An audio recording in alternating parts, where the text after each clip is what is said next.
Si tu fais partie de ceux qui se demandent en quoi est-ce que l'intelligence artificielle peut être utile ou pertinente pour un agriculteur, eh bien dans cette vidéo, je vais te montrer à peu près ce à quoi l'intelligence artificielle peut servir pour un producteur ou un agriculteur. Alors, ce qu'il faut savoir, c'est que un agriculteur ou un éleveur, qu'il soit déjà dans l'activité ou bien quelqu'un qui est en train de prévoir se lancer dans l'activité, en général, un des gros challenges va être de pouvoir accéder à l'information. Donc, savoir, OK, j'ai un terrain, peut-être dans la zone de Baganté, dans la zone de Douala,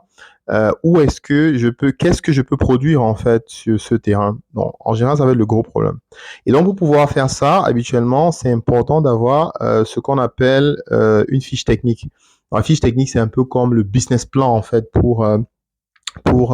agriculteur, pour un éleveur. Donc, dans cette vidéo, en fait, on va utiliser donc l'intelligence artificielle pour pouvoir accéder plus facilement que d'habitude, en fait, aux informations sur la culture en question. Donc, dans ce cas, on va prendre l'exemple d'un producteur de manioc qui est dans la zone du Mungo au Cameroun.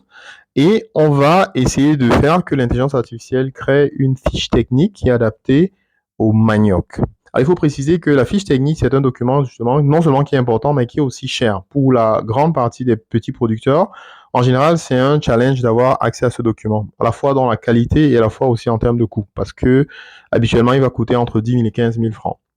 Donc, la fiche technique fait partie des documents que on devrait définitivement démocratiser en fait pour tout le monde, parce que ça permettrait non seulement aux producteurs actuels de pouvoir facilement accéder à cette fiche et donc de pouvoir avoir plus d'entrées, de pouvoir en tout cas mieux produire,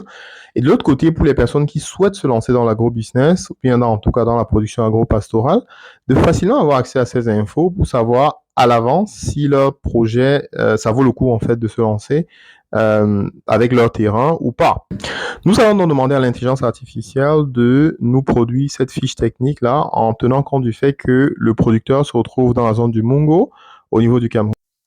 Dans ce cas, j'utilise ChatGPT, mais peu importe l'intelligence que vous utilisez, c'est toujours important de rappeler le rôle de l'intelligence artificielle. Dans ce cas, je vais demander à l'intelligence artificielle de se comporter comme un ingénieur agronome qui a pour objectif d'aider les agriculteurs et les éleveurs qui ont besoin d'avoir des informations pour lancer leur activité.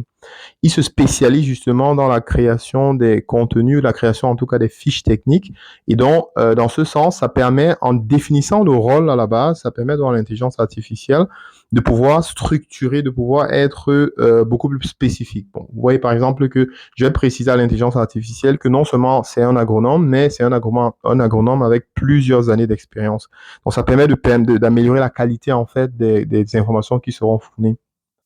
Donc, une fois le rôle défini, je peux donc maintenant passer à l'étape où je pose ma question. Donc, en tant que producteur, je vais dire, OK, j'ai besoin d'avoir une fiche technique sur le manioc en tenant compte du fait que je suis dans la zone du Mungo au niveau du Cameroun.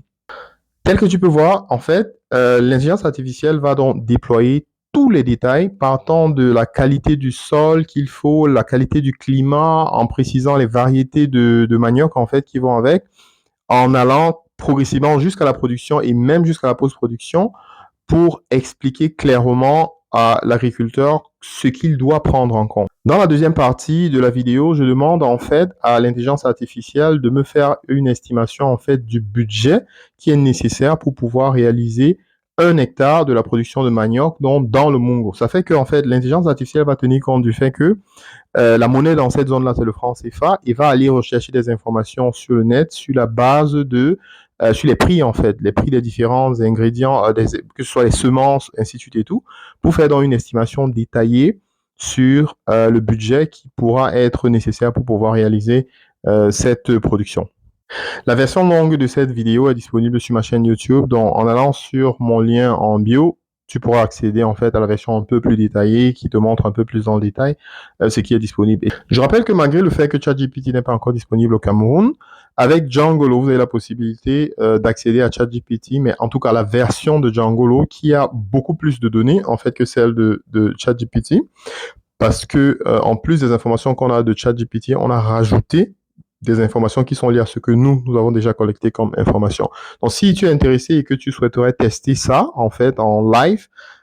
tu peux laisser un commentaire intéressé et puis je vais t'envoyer le lien qui te permet d'accéder en fait à cette intelligence artificielle et donc du coup de poser toutes ces questions sur la spéculation de ton choix. Alors dis-moi en commentaire la spéculation que tu voudrais pouvoir tester avec l'intelligence artificielle et dis-moi aussi d'après toi quelles seraient les autres activités pour lesquelles l'intelligence artificielle pourrait être super intéressante pour un agriculteur ou un éleveur. D'ici là, porte-toi bien.